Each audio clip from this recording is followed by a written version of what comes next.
Okay friends, यहाँ पे भी हमें क्वेश्चन दिया है x dy by d x plus cot y is equal to 0, phi of root two is equal five by four. मतलब ये हमारी कंडीशन है और ये हमारा डिफरेंशियल इक्वेशन है जिसको हमें सॉल्व करना है। यहाँ पे मैंने लिखा नहीं लास्ट एग्जाम्पल्स की तरह कि solve this differential equation and find the particular solution. हमें यहाँ पे समझ जाना है लिख के कि ये हमारा डिफरेंशियल इक्वेशन है, इसको हम सॉल्व करेंगे सबसे पहले, उसके बाद इस कंडीशन की मदद से इसका पर्टिकुलर सॉल्यूशन फाइंड करेंगे। जब भी आपको ये कंडीशन दी हो, आपको समझ जाना है कि आपको पर्टिकुलर सॉल्यूशन फाइंड करना ही करना है सॉल्यूशन ढूंढने के बाद। ठीक है, तो इसको प्रीवियस एग्जांपल्स की तरह dy के साथ y करने के लिए और dx के साथ x करने के लिए सबसे पहले मैं इस वाली टर्म को राइट हैंड साइड ले जाऊंगा। x dy by dx is equal to minus cot y। इससे क्या होगा कि मैं यहाँ पे dx को यहाँ पे मूव करूंगा, dx और x को, तो यहाँ पे राइट हैंड साइड सिर्फ x वाली टर्म्स आ जाएगी और ये कॉट y को यहाँ पे dx dy के साथ मूव करूंगा तो dy के साथ सिर्फ y वाली टर्म आ जाएगी। तो इसलिए मैंने इसको सेपरेट किया। सेपरेट करने के लिए सबसे पहले एक टर्म को जो प्लस में थी उसको यहाँ पे राइट हैंड साइड लेके माइनस कर दिया। ओके, तो अब ये dx है यहाँ पे जाएगा न्यूमरेटर में। हमें dx को और dy को हमेशा न्यूमरेटर में रखना है, ये आप याद रखिएगा। तो dx जाएगा यहाँ पे न्यूमरेटर में और x उसके साथ जाएगा डिवीजन में। और ये जो माइनस कॉट y है या तो फिर सिर्फ कॉट y है उसको हम यहाँ पे ले आएंगे dy के साथ डिवीजन में। तो dy अपॉन कॉट y हो गया, क्योंकि ये कॉट y यहाँ पे dy के साथ आएगा डिवीजन में। dy के साथ हमेशा सिर्फ y वाले वेरिएबल्स होने चाहिए और राइट हैंड साइड होगा dx और उसके साथ x यहाँ पे मल्टीप्लीकेशन में, तो यहाँ पे उसके साथ जाएगा डिवीजन में और ये माइनस यहाँ पे लिख दिया। तो अब हम इसका इंटीग्रेशन कर सकते हैं।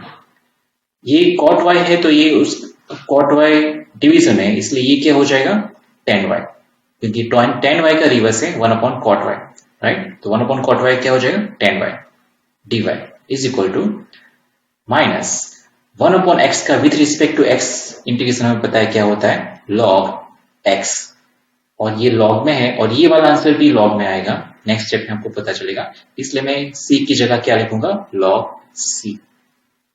तो ये क्या हो गया tan y का integration with respect to y क्या होता है log sec y। ओके, क्योंकि log sec y का जब आप डिफरेंशिएशन करोगे तो tan y मिलेगा, इसलिए tan y का इंटीग्रेशन क्या होगा with respect to y log sec y is equal to minus log x plus log c। Okay, इस log x को मैं यहां पे ले आऊंगा तो प्लस हो जाएगा log sec y plus log x is equal to log c।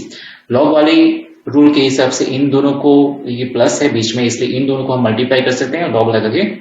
तो नेक्स्ट स्टेप होगा log sec y into x is equal to log c। दोनों साइड से log रिमूव कर देंगे तो हमारा फाइनल सॉल्यूशन क्या होगा डिफरेंशियल इक्वेशन का sec y into x is equal to c। अब हमें इसका पर्टिकुलर सॉल्यूशन फाइंड करना है, यानी कि c को रिमूव करना है किसी वैल्यू से। तो वो कैसे करेंगे, इस वाली कंडीशन का यूज करके। जब x √2 हो तब y क्या है पाई बाय 4, करेक्ट। एक मिनट, ये pi by 4, yes it is pi by 4, ये पाई बाय 4 है। ओके, x √2 हो तब y हमें लेना है पाई बाय 4। तो ये वैल्यू हम यहाँ पे लिख देंगे, तो sec y की जगह पाई बाय 4 इंटू x की वैल्यू क्या है √2 इज इक्वल टू c। अब आपको पता है कि sec पाई बाय 4 क्या होता है √2 होता है। अगर वो नहीं पता तो आपको cos पाई बाय 4 की अगर वैल्यू पता हो तो cos पाई बाय 4 की वैल्यू क्या है 1 अपॉन √2।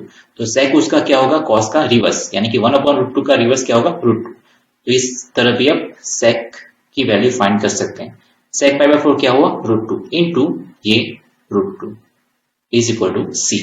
मतलब c हमें क्या मिला √2 इंटू √2, c हो गया 2।